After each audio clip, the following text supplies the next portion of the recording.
Welcome back to Building Together. My name is Colin and I'm excited today to go over our channel's first Bricklink order. Now, if you're not familiar with Lego or Bricklink, here's what that is.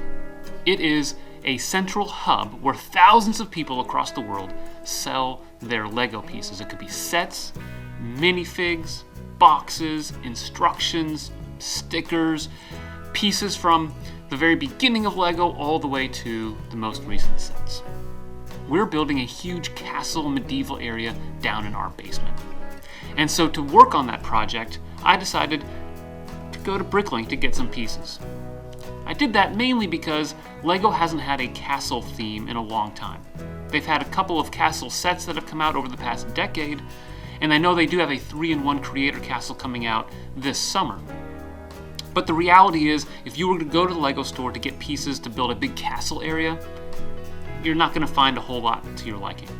So I decided I'd go to Bricklink, find some pieces that would work for my castle stuff.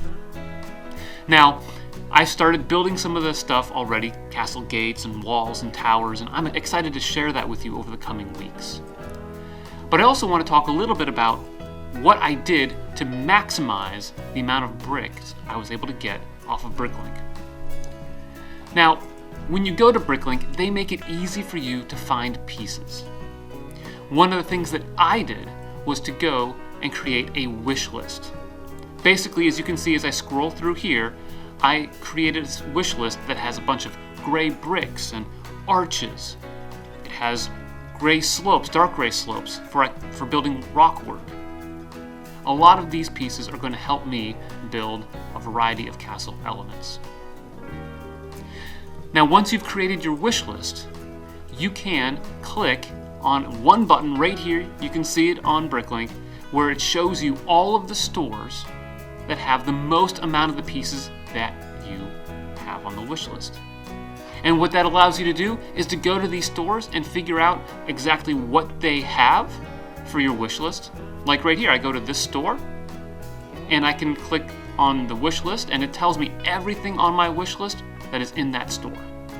It's very, very useful for figuring out how you can, again, get as many pieces as possible.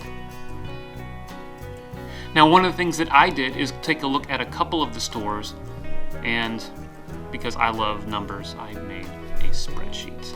Now, my spreadsheet had a bunch of different stores and how many of each piece they had and how much those cost, and I was able to figure out some of the stores that were going to be the most cost effective for this order.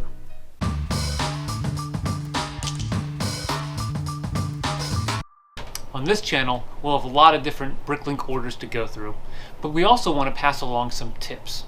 Now, there are so many Bricklink stores out there. When you go to bricklink.com, there's thousands of sellers here in the United States and worldwide, and you can order pieces from any of them. But one of the important things that you want to do in order to maximize the number of pieces you can get for your money is to check out all of the associated costs with your order. Now, every single store has their own policy, which makes it a little bit tricky. But you want to be able to see what they would charge you for shipping, what they would charge you for processing, or maybe even a handling fee. All of these different stores have their policies on their terms page.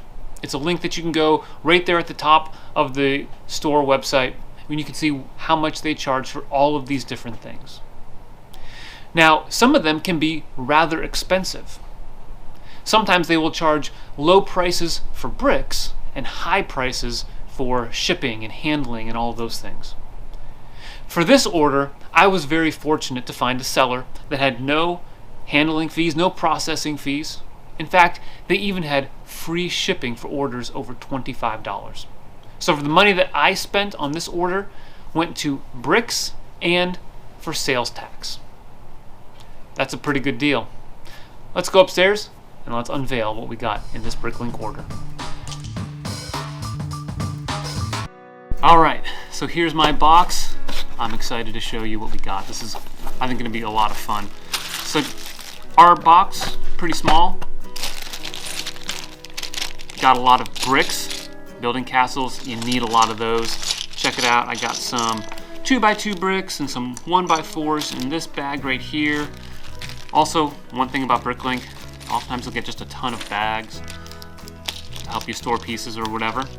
I also got more bricks right here, some dark gray, which is always useful for making some modeling work in the castle. These cool yellow bricks I think are amazing. I'm going to give them to Autumn because she likes the color. I love the color, but I'll sacrifice a few of those. I'm also working on, as you know, some rock work. So I've got some slope pieces right here. I'm working on a technique for the walkways in our castle area, and so I got a few of these gray ingot pieces, which I think are going to be really good to make a cobblestone walkway. Plus, I also got a bunch of dark gray 1x2 panels. These panels, and I got some more panels in here, are going to be used for a really cool tower technique that I'm building. Now, if you've watched any of our other tutorials, you know that I love using snot work, so making sure the studs are not on top, and I got a bunch of these 1x2 bricks that have 4 studs on the side, like this, 2x2 on that. It's going to be great for doing different techniques for walls and whatever else I come up with. I also found a couple of these. These are 1x8 with a door rail mechanism on it. These are great if you're doing any sort of sliding door, but they're also really good if you are looking for some architectural detail. I got a couple of windows and some bow slopes in dark gray in this bag right here. So these are good for castle windows. You can fill them in with like window inserts. I got these bow slopes here, which are really useful for rock work. In fact, if you watch our Lego River or Moat tutorial video, you will see how I use some of those. More windows. A couple more of these door rail pieces. I got some of these 1x4 plates modified with a stud on either side. These are really useful for different building techniques. I got these ball joints for Kiara. She loves building brick-built animals, so these are for her. I got 1x3 jumper plates. These are relatively recent pieces, and they don't have a whole lot of them, but I found these in light gray, and that's going to be really useful for building a castle, of course. If you've ever seen the Disney castle being built, you'll notice that they use these pieces with some clips to do some nice bended wall segments. So these will come in handy for maybe some cool tower techniques. More ball joint pieces for Kiara.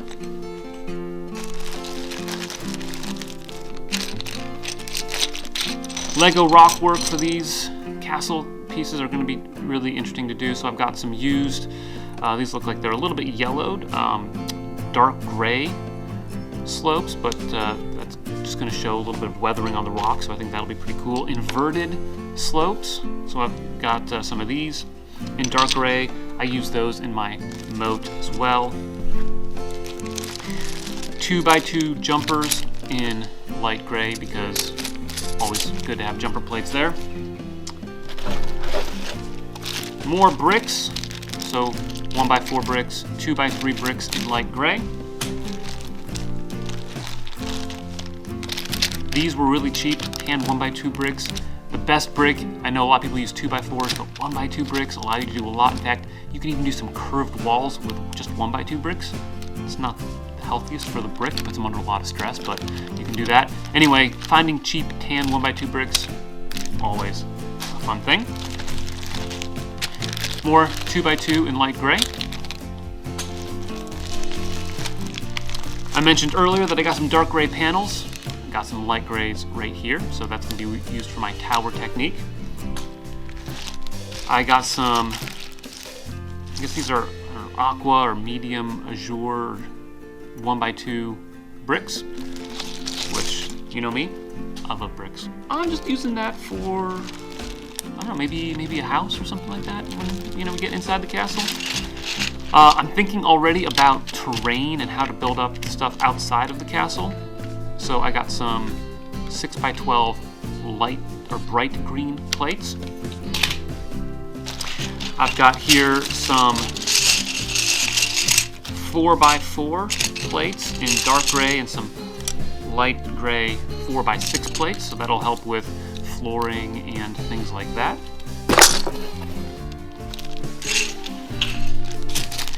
Dark gray 1x2 plates. I love techniques that just use 1x2 plates to build things, and so this will go a long way to doing that. More ball joints. More dark gray bow slopes. I got these bracket pieces, these 1x2 bracket pieces right here, which are great for snot work, as you've seen in some of our other tutorial videos.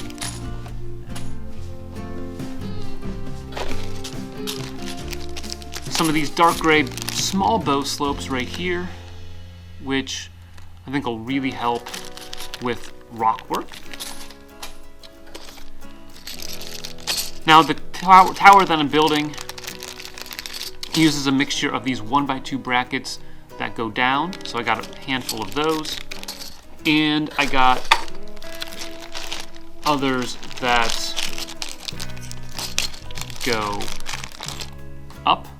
So it's a combination of building techniques using those brackets to get different angles on the walls and different rock effects. So lots of brackets there. I got some arches here, some large arches, some 1x4 arches in light gray. So that's going to help with building. Some more 1x2 bricks in dark gray and light gray.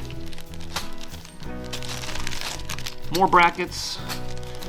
I got those medium azure 1x2 bricks. I had to get a couple 1x1 bricks just to kind of level some things out if I wanted to build with those. And last but never least, some more ball joints. All told, I got close to 700 pieces for just less than $50 US. And again, with the tip that I shared with you earlier, all I had to pay was for the bricks and sales tax. Free shipping, no handling, no processing fees. Great deal. And I'm really excited to get these into not just my collection, but to actually build with them. Be on the lookout for some Lego Castle tutorials, some MOCs that we're coming up with, and some general landscape type stuff. We're going to be documenting all of this stuff over the summer because it is a large project. Thanks for watching, and always remember, keep building together.